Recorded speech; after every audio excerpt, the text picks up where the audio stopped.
Good day, fellow citizens. The government of a country is best seen as the entity that delivers a set of goods and services which we provide for the benefit of all the citizens of our country. As a government, we try as best as is humanly possible to make life better by improving the standards of living and the quality of life for all of our citizens. In addition, we respond as quickly as possible to your needs, and we do the best we can to ensure your safety and security, your good health and your well-being. This is the story behind these images and events that highlighted the activities of your partnership government in 2013. We have put together a collage of videos to give you a sense of some of these many things that we did on your behalf during the year that has been, and I am sure that you will agree, your government, under all its challenges, has done a lot in its short time in office.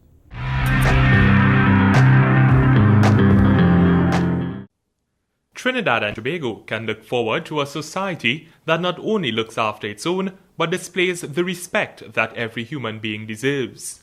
This as the Ministry of Gender, Youth and Child Development continues to make strides in its efforts to increase its reach to those in need, as it did during the course of 2013. In February, the ministry continued to foster better relationships with civil society, hosting a civil society meeting at the Petrotrin Staff Club facility entitled Partnering to Safeguard Our Children, Our Youth and Our Families. It was attended by non-governmental organizations, community-based organizations, and faith-based organizations, among other key stakeholders. According to the ministry's permanent secretary, Mrs. Sandra Jones, the purpose of the meeting was to identify gaps and challenges faced in service delivery, identify the constraints in respect of the various programs delivered by both civil society and the ministry, identify strategies and solutions to achieve success, and to link both the needs of the ministry and the civil society based on the ministry's National Strategic Plan for Child Development Policy, development programs and projects. Former Minister of Gender, Youth and Child Development, Senator the Honourable Marlene Coudray, recognized the civil society members for volunteering their time and services for years, assisting those in need. During the period July 29th to August 16th, 2013, the ministry hosted 26 vacation camps across Trinidad and Tobago for more than 1,300 children and youth as part of the ministry's Vacation Camps initiative. The camps were in keeping with the government's programs geared towards child and youth development. 17 camp footprints were conducted for children aged 3 to 11, and 9 Camp Vibe, or Vacation Youth Being Empowered, were undertaken for youth aged 12 to 17 years old. Hosted in community centers, schools, and other suitable venues, children attended camp each weekday during the hours of 9 a.m. to 3 p.m. The annual vacation camps for children were visualized as a medium to not only expose youth and children to out-of-school curricula inclusive of social skills and personal development, but also to provide them with a safe, learning and stimulating environment. In August, 4 new residential units were formally opened at the St. Mary's Children's Home in Tacarigua. In 2013, the home celebrated its 156th anniversary, moving from an initial 9 children under its protection to its current guardianship for 60 children. Manager of the home, Patricia Martin Ward, extended her gratitude to the ministry and all other stakeholders who helped to make the delivery of the buildings possible. The prefab units came at a cost of $3.3 million with a total accommodation for 76 children. Minister Coudray said the project is part of the government's commitment to ensure that children are not only seen as important, but also given every possible comfort and the wherewithal to grow into successful adults.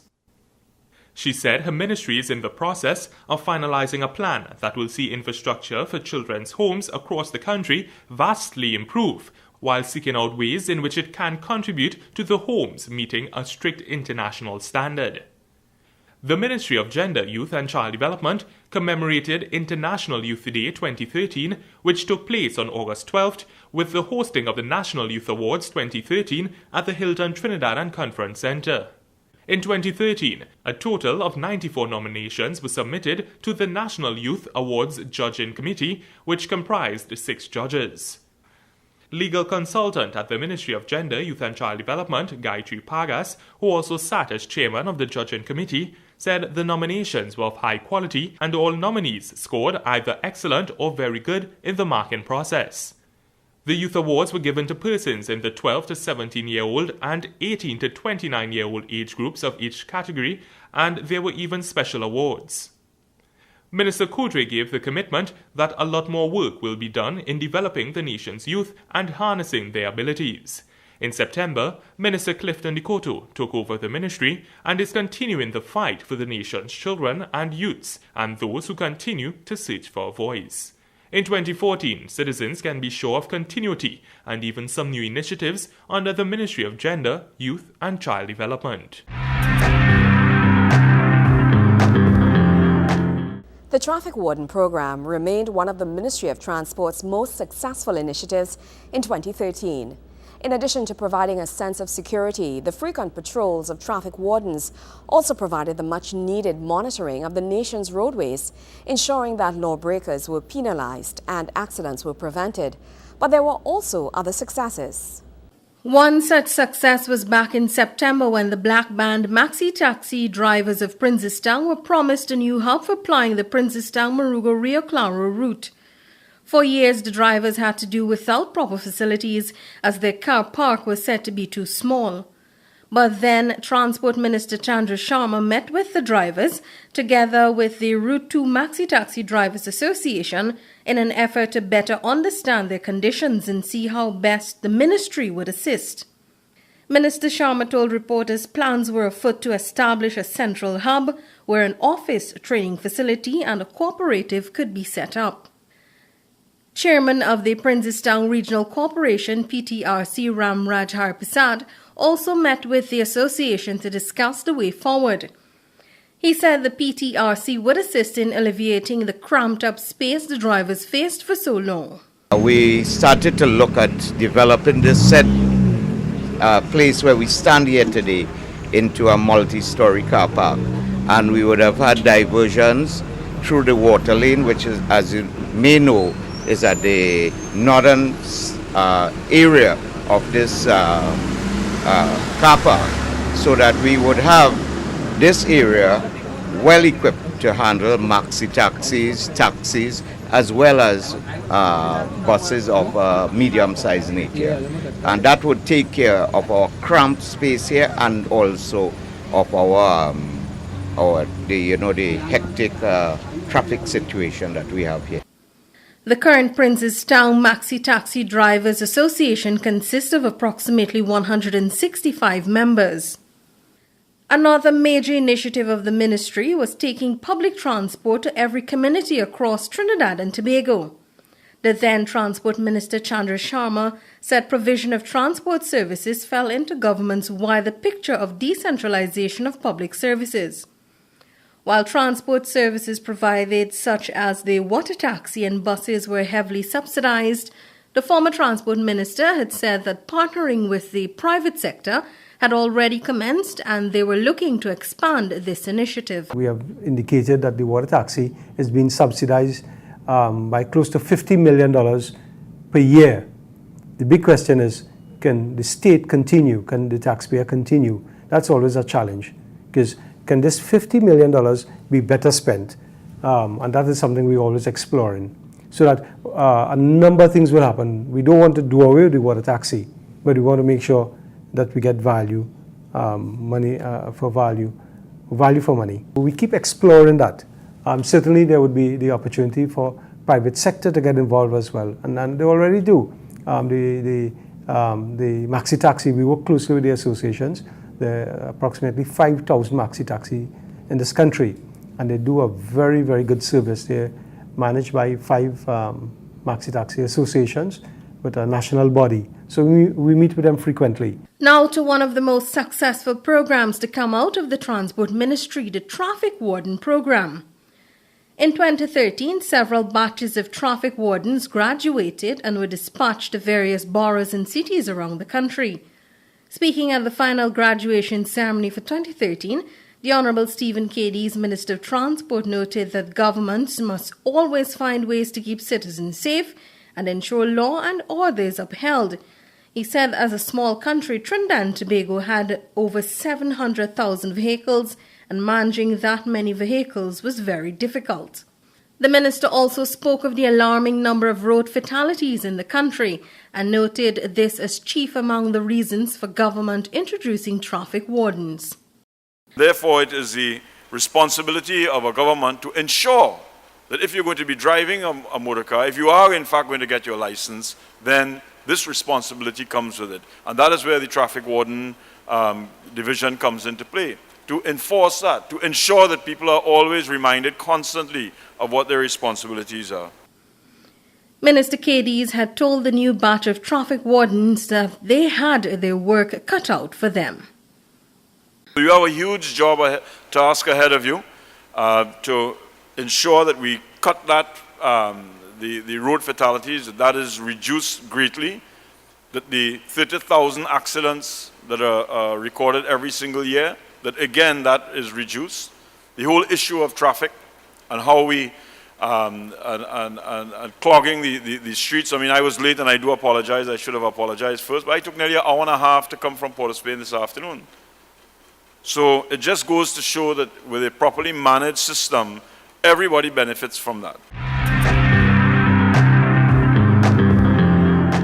The Ministry of Labour, Small and Micro Enterprises Development has had several projects that saw real benefits for citizens in 2013, from the spreading of the wings of NEDCO to the continued development of the IBIS project.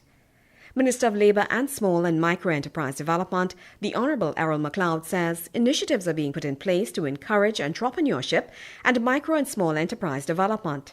Minister MacLeod revealed some of these initiatives earlier in the year while speaking at the opening of a new national entrepreneurship development company in Penal. Addressing the crowd gathered for the opening ceremony, the Labour Minister says things are now being made simple for anyone wishing to start their own business. The Ministry is in the process of concluding its consultations on a revised national MSE policy. Among other things, the policy will seek to improve the entrepreneurial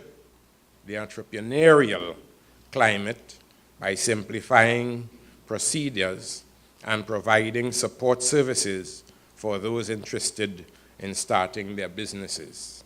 Meanwhile, Prime Minister, the Honourable Kamla Persad-Bissessar, said the opening of the 10th NEDCO office is an indication of the emphasis being placed on the development and nurturing of entrepreneurial spirit. Mrs. Persad-Bissessar says the opening signals something larger. We celebrate not only the milestone of the opening of this, the 10th branch of NEDCO, but we are also, I believe, doing something far more significant.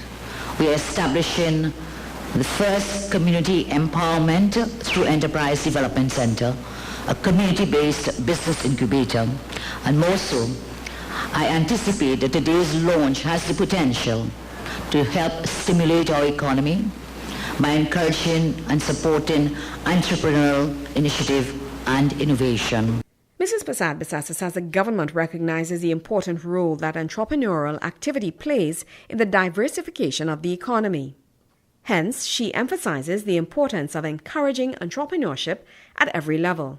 More specifically, at the micro and small enterprise level, as this is a sector typically which accounts for more than 90% of all businesses in our country. So, whilst we think it is a big business, yes, that generates the revenue, 90% of businesses are in fact in the small and micro enterprise sector.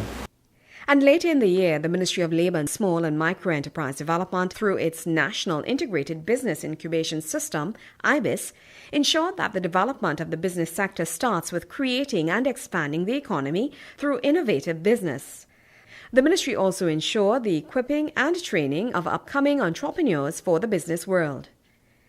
Commemorating the completion of training of its first batch of students during its graduation exercise, Labour Minister Errol MacLeod described the program as a new start in developing capacity among the labour force. As Minister with responsibility for the IBIS program, I am proud to state that IBIS contributes significantly towards the economic development of communities through the creation of entrepreneurial opportunities.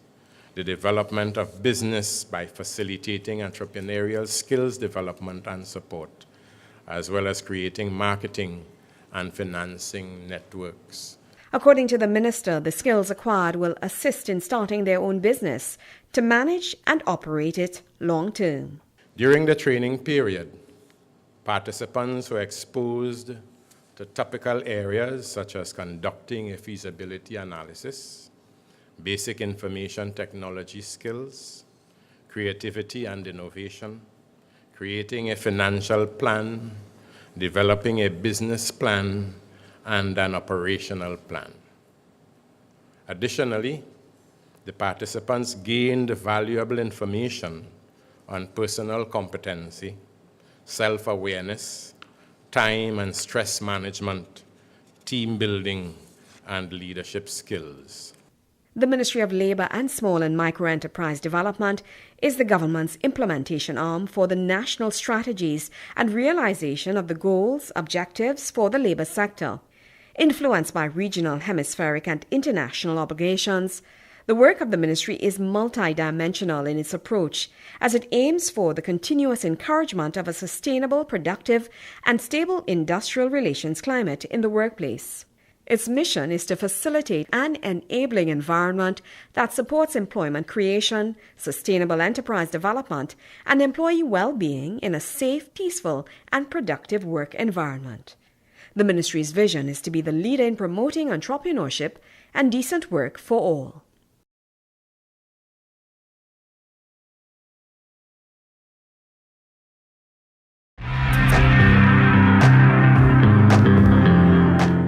The Ministry of Public Utilities, headed by the Honorable Nizam Baksh, has impacted significantly on the lives of citizens of Trinidad and Tobago during 2013 by boosting the efficiency of a number of services which shape the standard of living citizens may enjoy. The most significant developments can be observed under the Trinidad and Tobago Electricity Commission, the Trinidad and Tobago Postal Corporation, the Telecommunication Services of Trinidad and Tobago, the Government Printery, and the Electrical Inspectorate Division and Customer Services Unit of the Ministry. On May 26th, TNTEC commissioned the Gateway 132-33 kV substation, which is the first phase of a three-part developmental project. The project also includes the establishment of substations and supporting infrastructure around the Trinidad Generation Unlimited Power Station and in West Moorings. This project is geared towards increasing the capacity and reliability of the nationwide network. The commissioning of the Studley Park Power Station in Tobago also took place on August 30th, which is aimed at improving the reliability of the power supply to Tobago. Meanwhile, the Electricity Commission undertook a natural gas overhaul of the Cove Power Station on November 12th. The dual-fuel power plant was overhauled to run on natural gas instead of diesel, which improved the reliability of the power supply provided by the plant while significantly lowering the carbon footprint of its operations and reducing costs. However, one of the most recognizable achievements of TNTEC under the Ministry of Public Utilities for 2013 was the illumination of 26 recreation grounds throughout Trinidad and Tobago by its public lighting department. This has significantly impacted on the lives of hundreds of citizens and communities, while inspiring a resurgence of community spirit. At Titi Post, the rollout of the S42 addressing standard in Point Fortin took place in January. The pilot phase of what will eventually be a nationwide project was geared towards improving the accuracy and efficiency of the postal service while providing opportunities for e-commerce and improving the capacity of disaster response agencies and government organizations. Meanwhile, in 2013, TSTT made significant strides in its continued expansion and development of broadband and 4G networks. Service, population coverage, and building coverage of the 4G network were all improved over the past year. TSTT's broadband service, offered through Blink, also benefited from an improvement in service and the expansion of its coverage. The Government Printery began the process of moving to its new headquarters, which was identified during the year. The printery would be fully operationalized at the spacious and modern facility in Frederick Settlement, Caroni by January 2, 2014. The printer provided the supporting documents for an unprecedented 4 elections, as well as the 2014 budget and other government publications. On May 6th, the Electrical Inspectorate Division of the Ministry established a new sub-office on the ground floor of the Ministry's head office with the aim of decentralizing the division's operations and providing assistance to residents and business owners from this area. The EID also partnered with the Trinidad and Tobago Bureau of Standards in September to implement a new electrical cable standard aimed at lowering the incidence of electrical fires and other hazards related to improper electrical practices. The EID's inspectors will be an instrumental part of the enforcement of the new standard. On November 6th, the Ministry of Public Utilities expanded its Utilities Assistance Program, which will impact the lives of thousands of citizens across the country. The services were expanded to include a category of low-income pensioners and disabled persons who do not receive government grants as beneficiaries of the services. The electricity subsidy was increased from $684 to $870, and the maximum electricity consumption level increased from 400 kilowatts to 500 kilowatts. Low-income households and community facilities which are in need of a water supply are now also eligible to receive assistance towards the provision of a water tank, while households in remote areas that do not have access to TNT's electricity network are eligible to receive assistance towards the provision of a solar panel. In 2014, citizens can expect a continuation of these and many other services as the Ministry of Public Utilities upholds the mandate of the government of service to the people.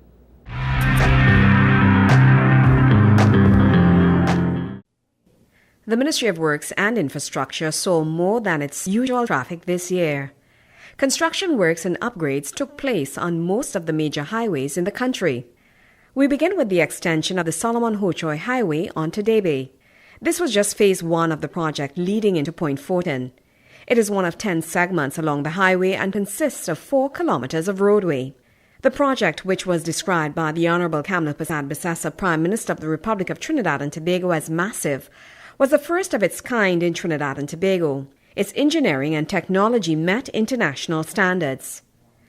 The Prime Minister lauded the project for opening up areas of business opportunities never before accessible.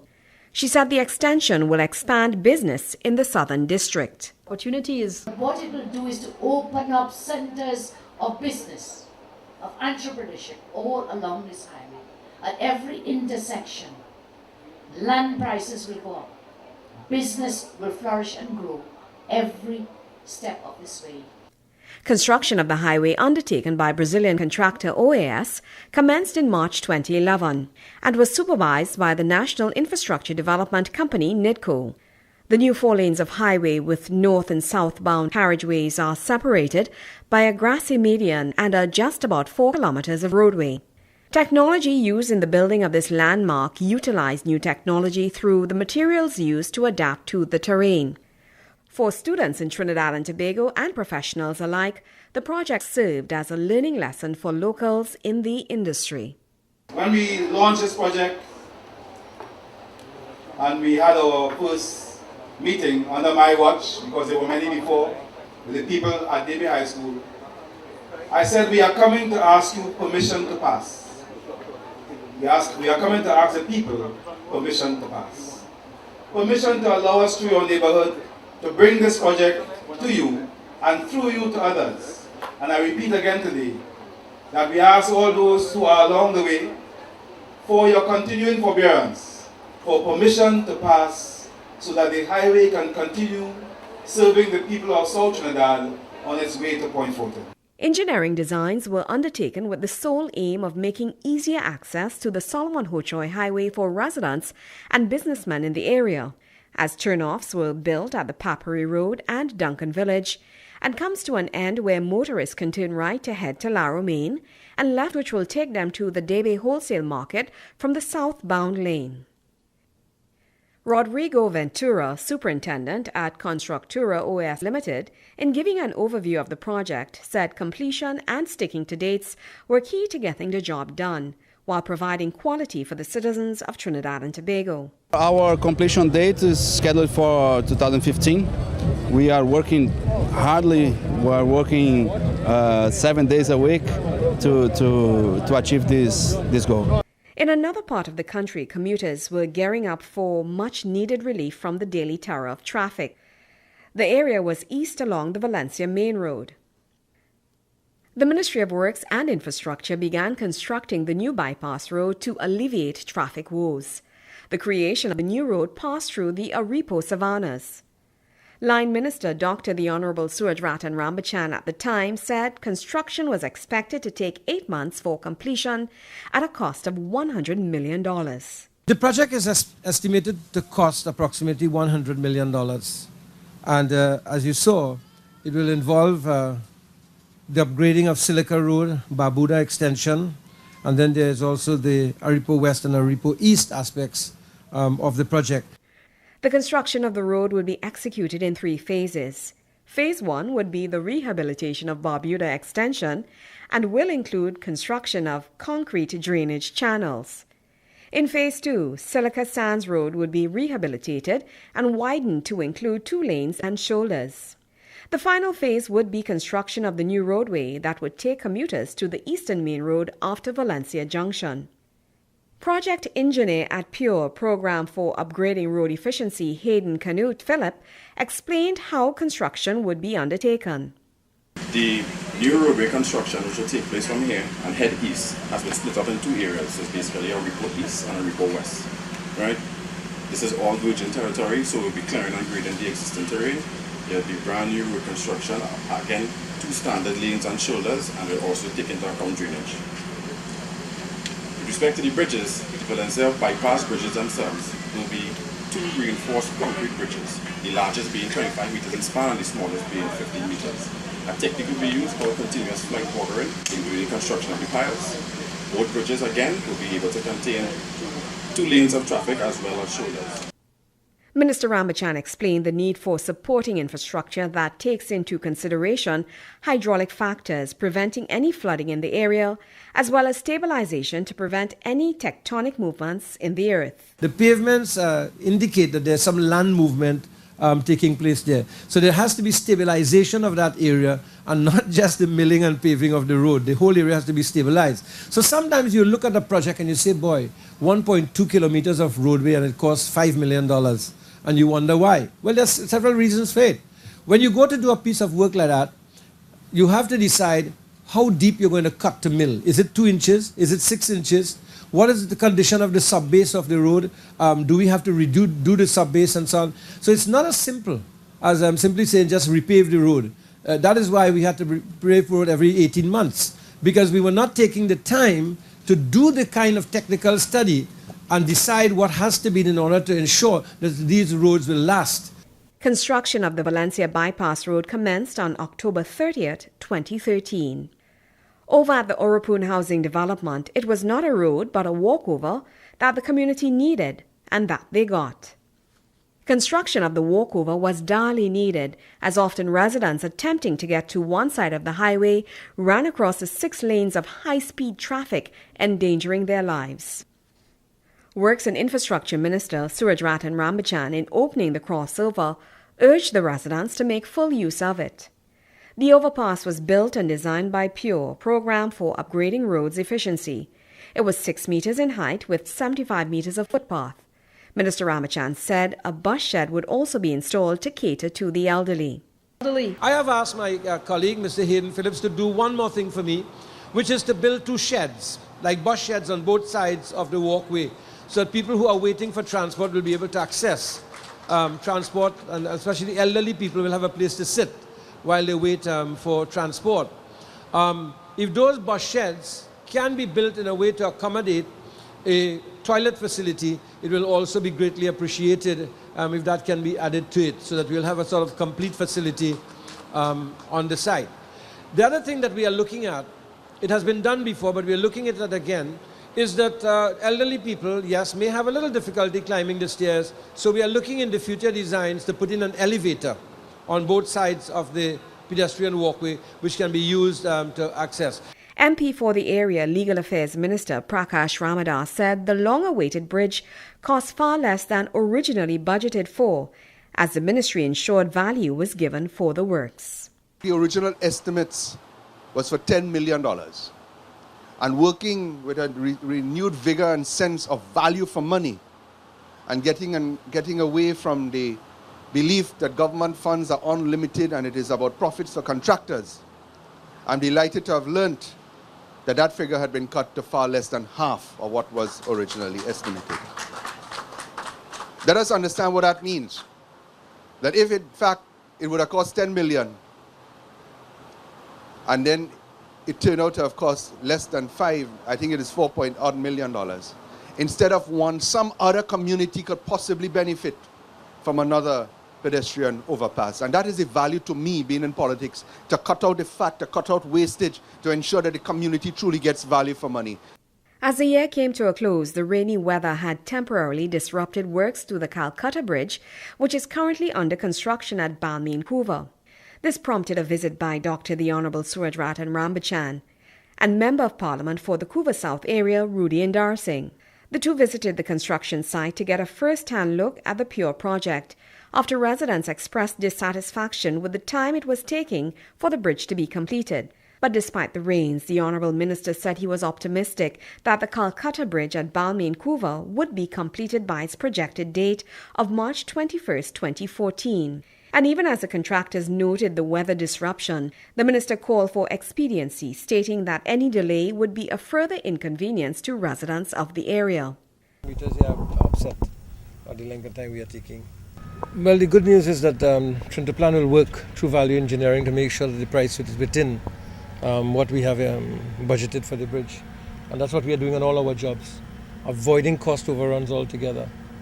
And I think with some value engineering we can do it. We have just done it in another bridge in Figaro Street in Diego Martin, I believe it is, and we saved $300,000 on that bridge from the original estimate. So I think it can be done if we pursue value engineering. There were also bridges installed, like the Bailey Bridge on Alma Trace Extension in Reform Village, Gasparillo. With this, commuters cut their travelling time by as much as 1/3 of their full journey. A release from the ministry had stated that the bridge was installed using in-house labour from the Ministry of Works and Infrastructure, as the employees from the Bridges Branch South spearheaded the project. But it's not only construction that the Ministry of Works was involved in. In an effort to provide successors as employees retire or leave the job, Cabinet in December 2013 approved a mentorship program for the Ministry of Works and Infrastructure. Minister Rambachan announced that the pilot program will run for 2 years and looks at taking on 50 apprentices for different positions within the various agencies associated within the ministry. The Cabinet has approved a mentorship program in the Ministry of Works and Infrastructure, where they have approved the taking on of 50 what you call apprentices for a 2-year period in the first instance. One of the problems in the public service I have noticed in my stint as a minister is that we are not paying sufficient attention to developing people to replace people. In other words, in the specific disciplines in which they ought to be developed. And so we go over the wheel over and over again. Is that we need to mentor people in specific disciplines. And when you look at the age structure of those who now hold those positions, within the next 2 to 3 years, a number of them will be retiring. And we need to replace those people, and as well people below who will be coming up the line. And therefore we have identified that we can begin a very effective pilot mentorship program with 50 such persons joining the Ministry of Works and Infrastructure. And they'll be mentored and trained by those with experience. There are 2 kinds of trainings we can have. One is the training that we get at the university, the classroom training. But a lot of students complain that they cannot get the job because they have to demonstrate that they are able to do the job. And while the on-the-job apprentice program that we have, the OJT program, takes on a lot of those students, we feel that we can go deeper now. And in collaboration with my colleague minister, Mr. Fazal Karim, this is one such aspect we can develop where the skills of people will be further detailed and developed in specific fields of endeavor. As part of the Ministry of Food Production's initiative to boost food security in Trinidad and Tobago, in 2013, Minister Devant Maraj outlined several projects to help flourish the sector. Among them, the reintroduction of agriculture into school curriculum by January. In 2013, constitutional reform ensured that the liberties we enjoy under Section 4 will continue to be protected. In launching the consultation process towards reform, Prime Minister the Honorable Kamala Persad-Bissessar said the process means a step towards moving forward as a nation. Speaking at a distribution of produce to the Sri Jaya Lakshmi Children's Home, Londonville, Central Trinidad, Minister Maraj said reintroducing the practical side of agriculture in schools will aid in reviving an interest in the sector. The minister says critical to growth of the agri-sector is the reintroduction of agriculture in the nation's school curriculum. We just are in the process of finalizing, of introducing agriculture in schools once again. My staff just left a meeting with the Ministry of Education whereby schools would provide grow boxes and so on. And these we have decided to include homes such as Jaya Lakshmi homes, St. Mary's homes, and others, the Bridge of Hope in Sandy Grande and so on, whereby to get the children involved in agriculture in that small way because it's manageable for children. Later on this month, we hope also to partner with the Ministry of Science and Technology as we develop and launch OJT agriculture, which will be another component of strengthening the labor support for the agricultural trust. In the month of June 2013, changes to legislation that provide farmers with compensation for losses sustained to crops and livestock as a result of natural disasters was offered payments for losses suffered as a result of industrial damages. Food Production Minister Devant Maraj made the disclosure during the weekly post-cabinet media briefing. Farmers who have suffered losses as a result of the natural disaster and industrial damages, he said, will soon be afforded compensation. The intention with this new proposal, which has been agreed on by Cabinet, is to expand the assistance to include both crop and livestock farmers and fisherfolk. The old policy was strictly restricted to crop farmers. We have now expanded it to livestock and fisherfolk.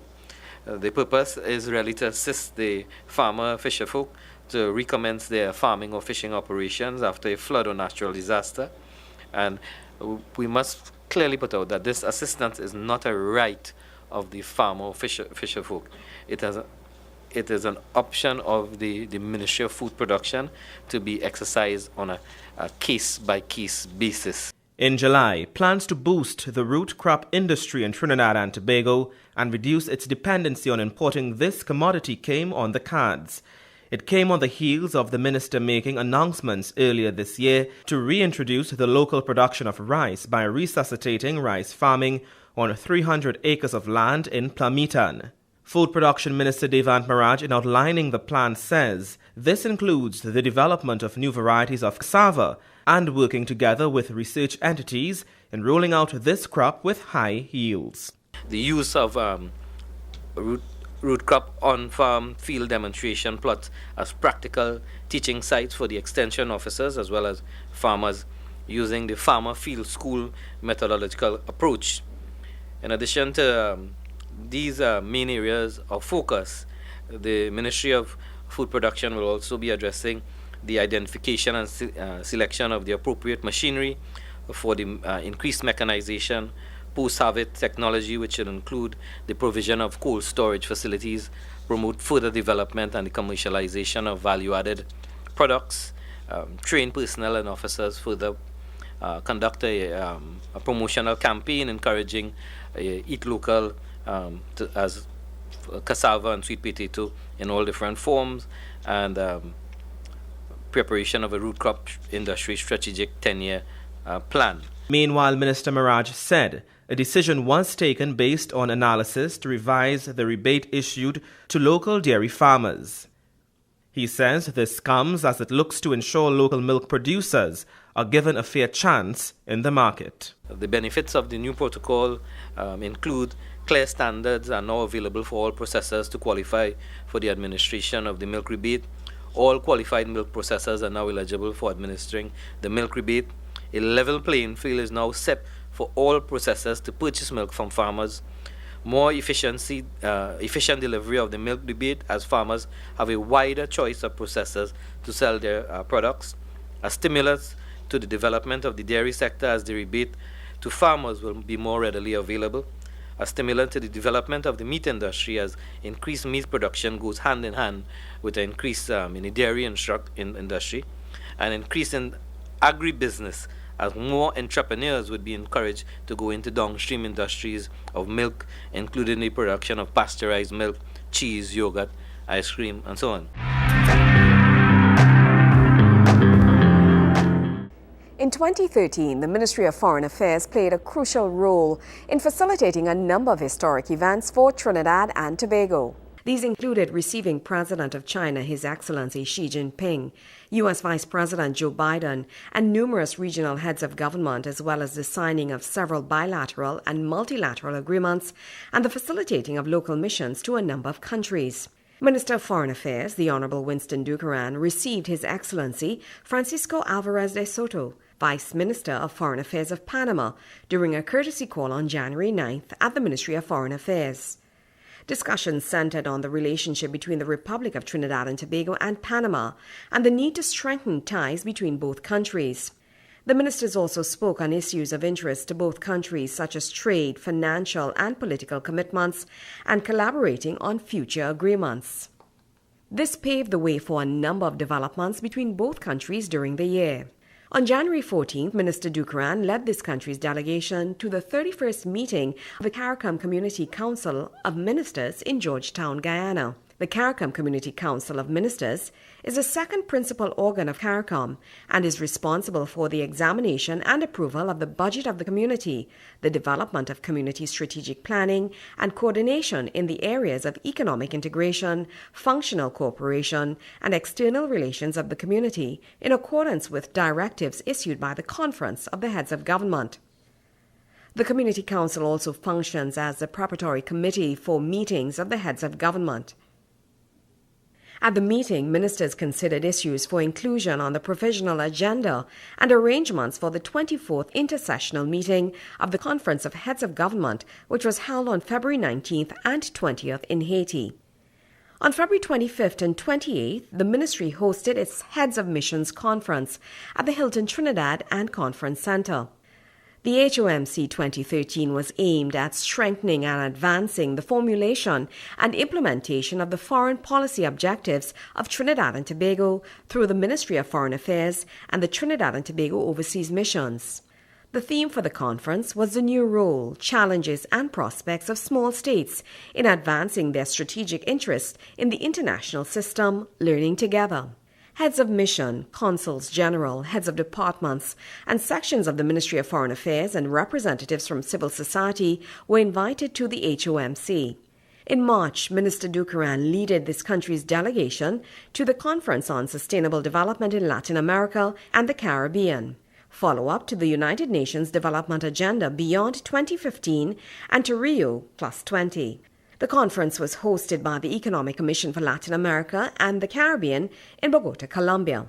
The purpose of the conference was to coordinate and identify the priorities and goals of the Latin America and Caribbean region to be negotiated for inclusion in the outcome document of the United Nations Global Conference on Sustainable Development to be held in 2014.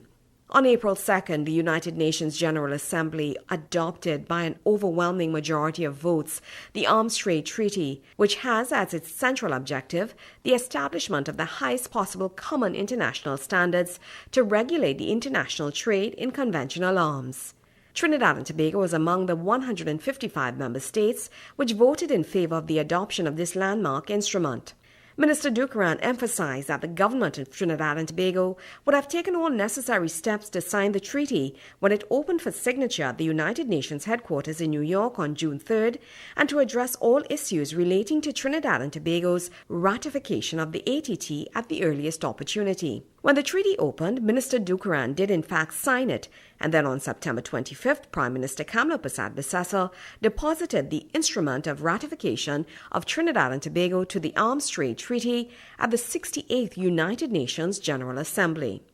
The Honourable Minister of Foreign Affairs assumed chairmanship of the Council for Foreign and Community Relations and chaired the 16th meeting, which took place in Port of Spain on May 14th and 15th. The Council for Foreign and Community Relations consists of ministers responsible for the foreign affairs of member states. COFCOR is responsible for determining relations between the Caribbean community, including the CARICOM single market and economy, and international organizations and third states. The Vice President of the United States of America, the Honorable Joseph Biden, and his wife, Dr. Jill Biden, paid a 2-day visit to Trinidad and Tobago from May 27th to May 28th as a guest of the government of the Republic of Trinidad and Tobago. The U.S. Vice President's visit was aimed at improving relations and cooperation with Trinidad and Tobago and CARICOM leaders.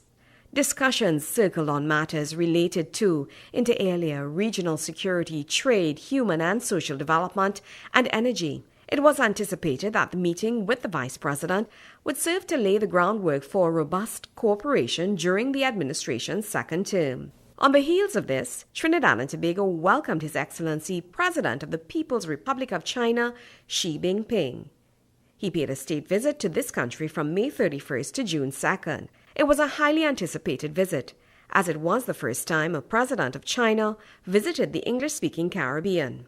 The visit presented an opportunity for Trinidad and Tobago and China to deepen their relations, as well as an opportunity for other CARICOM member states to engage in bilateral and multilateral talks.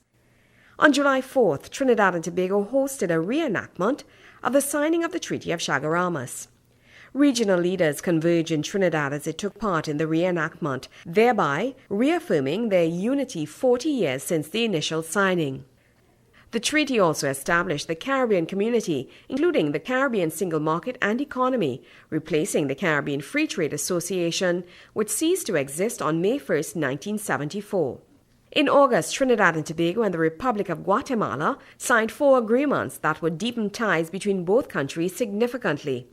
Both countries entered negotiations on a bilateral investment treaty, tourism cooperation agreement, and a cultural agreement.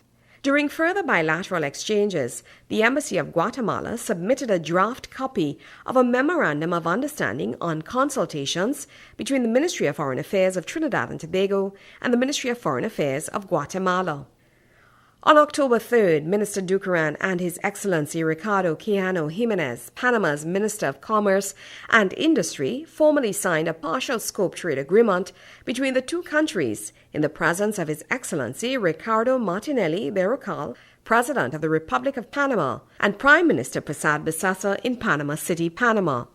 The partial scope trade agreement, in addition to the text that governs its implementation, provides the preferential treatment that exporters from Trinidad and Tobago will enjoy in the Panamanian market and the reciprocal preferential treatment that Panamanian exporters will receive in the Trinidad and Tobago market. Bringing the year to an end, the ministry honored the winners of the secondary school's 4th Future Diplomats Essay Competition on December 10th. 161 entries were received from 36 participating schools throughout Trinidad and Tobago. The competition was conducted between September 16th to October 25th, with the topic for the competition being Trinidad and Tobago's contribution to CARICOM integration. This was selected to commemorate the 40th anniversary of CARICOM, which was celebrated earlier in the year. During the course of 2014, citizens can look forward to observing greater ties between Trinidad and Tobago and its global partners.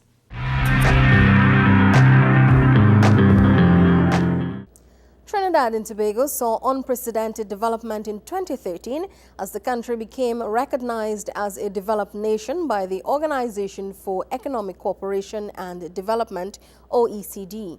The announcement was made by the Honorable Kamla Persad-Bissessar, Prime Minister of the Republic of Trinidad and Tobago. We have been so successful managing our economy that the Development Assistance Committee of the Organization for Economic Development and Cooperation is called OECD, Organization for Economic Development and Cooperation, OECD. Guess what? They have now classified Trinidad and Tobago as a high-income developed country. Thanks to your partnership, government. Speaking at the United National Congress Monday Night Forum, the Honorable Prime Minister said the OECD has classified Trinidad and Tobago as one of only 5 countries in this hemisphere listed as developed. The other countries are Canada, so we are ranking with Canada. The United States, we are ranking with US. The Bahamas and Barbados. And of course, Trinidad and Tobago. The Honorable Prime Minister said the revelation was positive economic news and is worthy of note that institutions such as the OECD are beginning to note Trinidad and Tobago as a developed country. Solid growth in GDP over the last 3 quarters. Inflation down to between 5 and 6%. Unemployment down to 5%. We have settled 66 negotiations out of 75. We have been able to resolve the CLICO and HCU matters, whilst at the same time, we have not crashed. We have maintained financial stability. Agriculture grew by 2.6% last year and will grow more this year. We have had an increase in investments in the energy sector in deep water drilling. And guess what? As you all know, our international reputation has been enhanced by the recent visits of the President of the Republic of China and the Vice President of the United States, all in 1 week. Prime Minister Prasad Bisesa said as her government moves forward, it will continue to serve all citizens in all constituencies. One of the main contributors to the country's development status is its performance on the Ease of Doing Business rankings. Minister of Trade and Industry, Senator the Honorable Vasant Bharat, explains. The efforts of the government, specifically the Ministries of Finance and the Economy and Trade, Industry and Investment, have been bearing fruit. On Tuesday, Senator the Honorable Vasant Bharat announced that Trinidad and Tobago's position on the World Bank's Ease of Doing Business 2014 ranking had improved from 69th out of 185 countries last year to its current position of 66th out of 189 countries. Minister Bharat urged local manufacturers, potential exporters, and export support agencies to become export competitive by improving standards and processes, expanding production, and tapping into new markets. This, he said, is supported by the overarching goal of the trade policy and strategy, which allows for market expansion and diversification of production, exports, and markets. Trinidad and Tobago and the region was well represented in South Africa as the nation celebrated the life of Nelson Mandela. Prime Minister the Honorable Kamla Prasad Bisesa and a full delegation visited Mandela's birthplace to pay homage. On Thursday, December 6, 2013, the world was flung into mourning as one of humanity's greatest icons passed at the age of 95. Former South African President Nelson Mandela was viewed as the 20th century's icon of freedom and liberty. Prime Minister the Honorable Kamla Prasad Bisesa issued a statement upon learning of the loss, saying, "The world has lost democracy's most loyal friend and advocate, who she says inspired us to believe that no obstacle is too large, no walk is too long, and no enemy of freedom is so powerful that we should never consider giving in." She said Mandela will forever be remembered as a man who fought for freedom and won it for millions around the world without once compromising his beliefs or his principles. The Honorable Prime Minister took a decision to lead a local and CARICOM delegation on Monday, December 9th, to the place of Mandela's birth to attend the state memorial service. She invited several regional leaders from Barbados, Grenada, St. Lucia, the Bahamas, and Haiti, as well as opposition leader Dr. the Honorable Keith Rowley, opposition senator the Honorable Faris Alwari, chairman of the Emancipation Support Committee Kafra Kambon, and permanent secretary in the Ministry of Foreign Affairs Margaret Parilion. Honourable colleagues who have joined us here in Port of Spain from the CARICOM, we welcome you and we look forward to your company over a very long flight. I'm sure we'll have a lot of CARICOM discussions during those many hours on board the aircraft. Today, as Prime Minister of Trinidad and Tobago and as Chairperson of CARICOM, I'm very honored and privileged to be leading this very distinguished delegation to South Africa to attend the official state memorial service for Mr. Nelson Mandela. During the 13-hour-long flight to Johannesburg, South Africa, the delegates were able to strengthen CARICOM and even local ties. The Honourable Prime Minister gave an indication that the aircraft which carried the delegation to South Africa will be named after the former South African president. Prime Minister Kamla Persad-Bissessar joined world leaders and well-wishers when she attended the state memorial, which took place at the First National Bank Stadium in Johannesburg. Following this, hundreds of persons paid their last respects and caught a glimpse of Mandela's casket as his body was transported through the streets en route to Pretoria, where it was to lie in state for 3 days. The Honourable Prime Minister was accompanied by the opposition leader to view the freedom fighter's body. Nelson Mandela's final resting place is at his home village at Kunu in the Eastern Cape Province. Mrs. Persad-Bissessar says the legacy he has left us is one we shall always celebrate, and we shall always thank God for Nelson Mandela.